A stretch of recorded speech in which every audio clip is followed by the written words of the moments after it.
Hello children, we completed the first part of the chapter how do organisms reproduce. Let's move to the second part of the chapter. In the first part we covered the asexual reproduction which occurs in the unicellular as well as multicellular organism. We went through all the processes in detail, yes, with a diagrammatical explanation.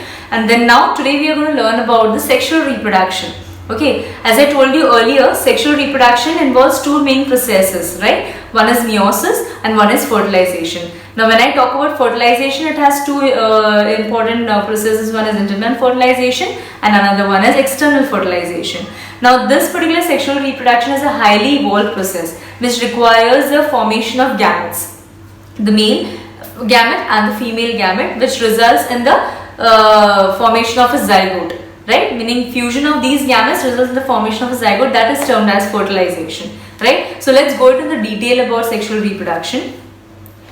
Now as I told you, it involves two processes, one is meiosis and fertilization. So what is meiosis? It is a process in which halving the number of chromosomes resulting in haploid gametes which takes place in the germ cells. Okay, that is reproductive cells. Whereas fertilization is a process in which the male gametes fuses with a female gamete resulting in the formation of a diploid zygote. Now when I talk about external and internal fertilization, the external fertilization, when the fertilization takes place outside the body of an organism, is called as external fertilization. Here you can give an example of a frog, fish, etc. When I talk about internal fertilization, it is a fertilization that takes place inside the body of the organism. Okay, and here you can give an example of we ourselves, humans, dogs, etc. Now when we have to talk about the development and fertilization of a zygote, now there is a male individual, there is a female individual. Now in the male individual, the main reproductive part is the testes which produces the sperm, whereas in the female it is the ovaries which produces the ovum, right? Now here the sperm is acting as a male gamete, whereas ovum is acting as a female gamete. It fuses. The process is known as fertilization, wherein fusion of male and female gamete occurs and it forms zygote, right, which resulting in the diploid cell. This zygote will further give rise to an embryo and further a fetus and then an individual, new individual, right. Now let's move ahead with the sexual reproduction in plants. The sexual reproduction in plants, the main part of the plant is the flower which acts as a reproductive part of the plant. Okay. Now the flower can be categorized as bisexual and unisexual. Now when I talk about bisexual, in this flower there is a presence of both male as well as female reproductive part, that is stamen and carpel. Now stamen is for the male part, carpel or pistil is for the female part. Whereas in unisexual, this flower has either male or female reproductive part, for example papaya, watermelon, etc. Here bisexual you can give an example of hibiscus, mustard, etc. Now when I talk about the reproductive parts of a flower in terms of a male and a female, the male, as I told you, is known as a stamen which has anther and filament, whereas in female carpel or pistil which is stigma, style and ovary. Now when I have to talk about the stamen, that is anther and filament, anther is the one that produces the pollen grain. It is bilobed in structure.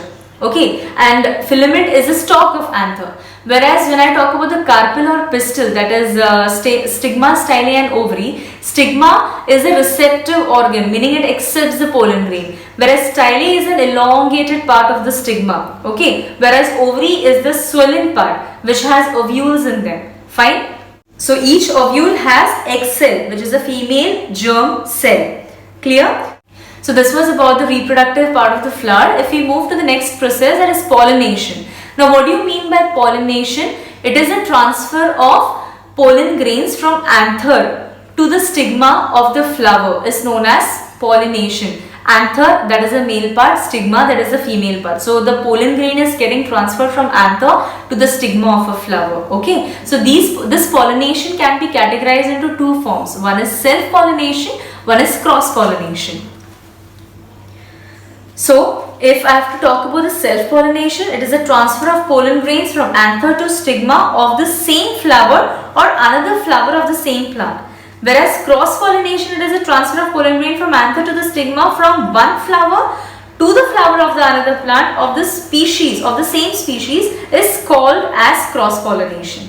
Okay, now in fertilization of the plants, after pollen grain lands on the stigma, it germinates. Okay. Now this pollen tube grows out from a pollen grain and it travels through the style and it reaches the ovary.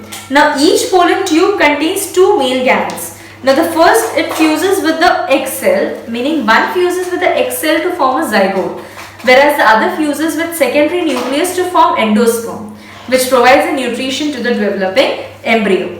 Okay. The next part, last concept for today, germination. Now after fertilization, zygote divides several times to form embryo within the ovule.